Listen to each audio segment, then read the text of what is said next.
Hola, soy Miguel Torres y vamos a aprender cómo hacer fine-tuning a modelos de OpenAI. Recordemos que el fine-tuning es cuando tomamos un modelo ya entrenado y lo volvemos a entrenar con nuevos datos para que se ajuste a las tareas específicas de este nuevo dataset.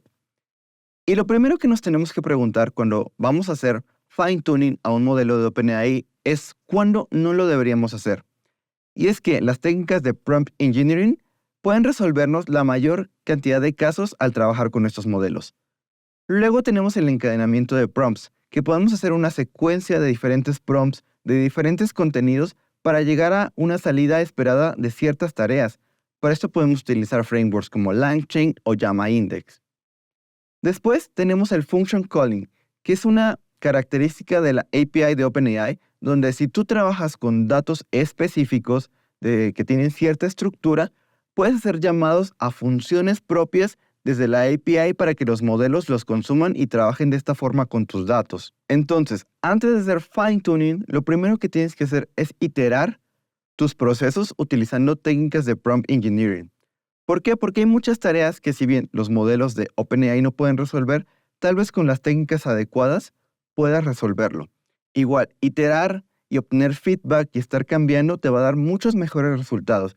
E incluso si haces esto y después resulta que sí tienes que hacer fine-tuning, todo esto todavía le va a servir al modelo cuando le apliques el fine-tuning.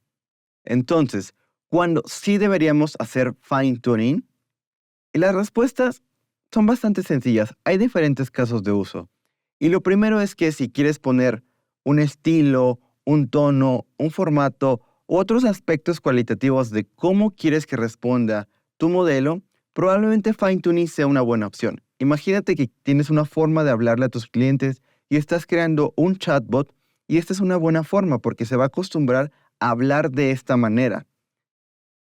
Otra forma es cuando quieres mejorar la confiabilidad deseada para la salida. Imagínate que tienes información muy específica que en el fine-tuning se la puedes pasar al modelo para que la salida sea confiable. La tercera es corregir fallas al seguir instrucciones complejas. Imagínate que tienes varios procesos, varias tareas que va a ejecutar el modelo y no las puede entender de manera tan sencilla o no las puede ejecutar con prompts.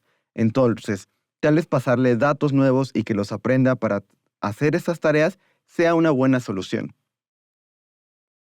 Otro es cuando tienes muchos casos especiales, estos casos que son como de, hay que mirarlos con lupa, con microscopio, porque son muy específicos y tal vez solo pasándole estos datos que tienen claramente cómo se manejan estos casos especiales, es que el modelo va a aprender a resolverlos. Y otra es cuando hay una tarea difícil de articular en una solicitud. Imagínate que solamente le puedes decir al modelo cómo hacer la tarea una sola vez y no lo entiende. Tal vez necesita más contexto, más información y los datos de fine-tuning le van a ayudar a resolverlo. Y todos estos casos de uso comunes podrías utilizarlos en un chatbot o en algún asistente, porque si bien podrías utilizar encadenamiento de prompts o utilizar técnicas más avanzadas como utilizar bases de datos vectoriales para crear un RAG, un Retrieval Augmentation Generation System, que podrías traer más información, el fine-tuning es un buen primer paso porque quizás le quieres dar ese estilo, ese formato, esas tareas específicas al modelo que solo va a poder aprender de los datos integrándolos al modelo.